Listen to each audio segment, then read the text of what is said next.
Have you ever wondered what happens when your home, your safety, or even your family is on the line, but you literally can't afford a lawyer? Welcome to This Explainer. Today, we're demystifying the civil legal aid landscape right here in Georgia. We're going to help you, or maybe someone you know, track down the free legal support you desperately need.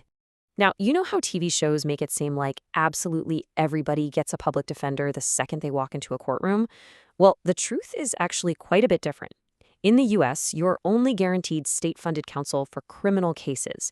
But for civil cases, we're talking eviction, domestic violence, fighting for your public benefits, there's no universal right to an attorney. None. You're entirely on your own unless you know where to find help.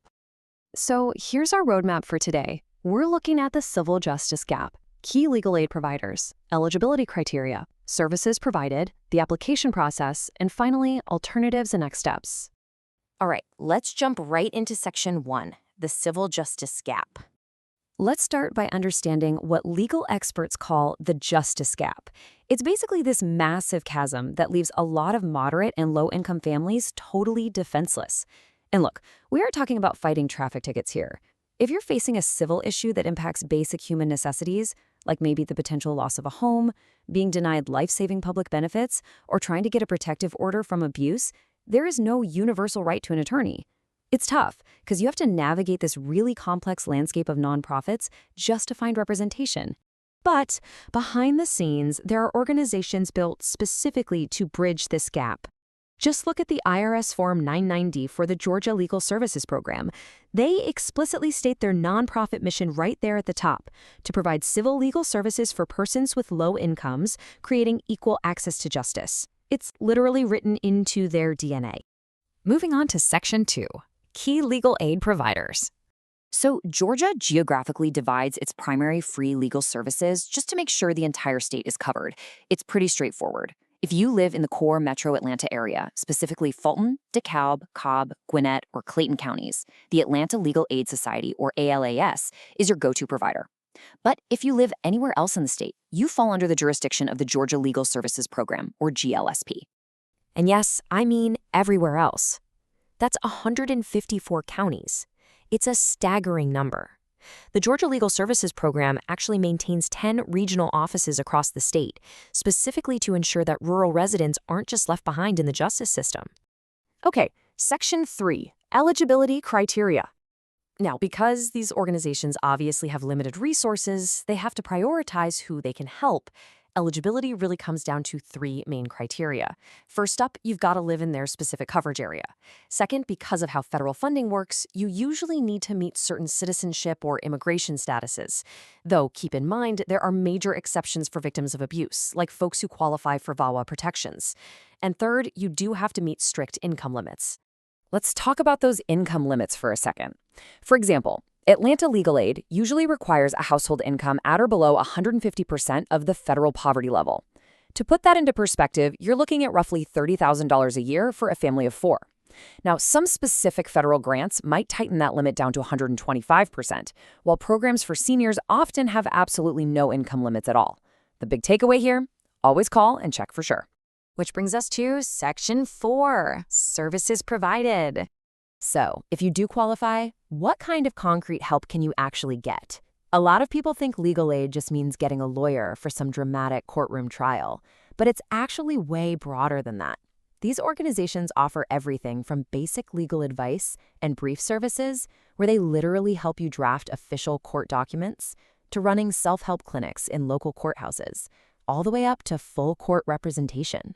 And it gets even more tailored to protect vulnerable groups. Both organizations run some incredible specialized units.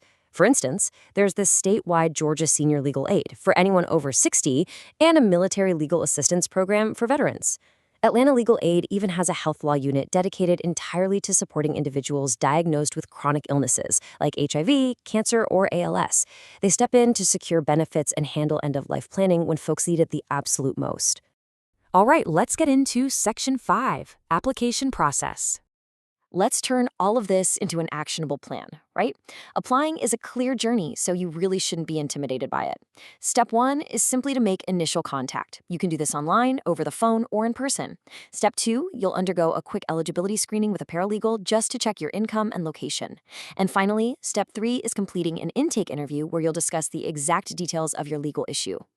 Now, to help you avoid common pitfalls during this whole process, the organizations themselves offer some really great pro tips. First, find a quiet place to take their call.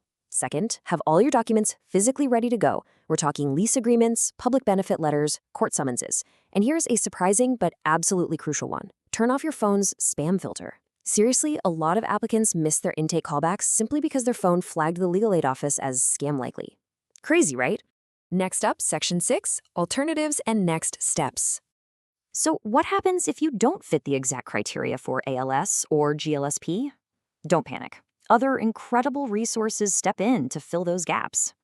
For instance, the Atlanta Volunteer Lawyers Foundation, or AVLF, specifically tackles housing and domestic violence cases in Fulton and Clayton counties. The cool thing is their income limit is actually a bit higher, up to 200% of the poverty line. So it provides this vital safety net for folks who just barely miss the traditional legal aid cutoffs. And if you're a moderate income family, check this out. The Atlanta Bar Association runs the Modest Means program across 12 metro counties. If your household makes up to 300% of the poverty level, you can just pay a flat $25 application fee. That gets you connected with pre-screened private attorneys who cap their rates at just $75 an hour with a maximum initial retainer of $600.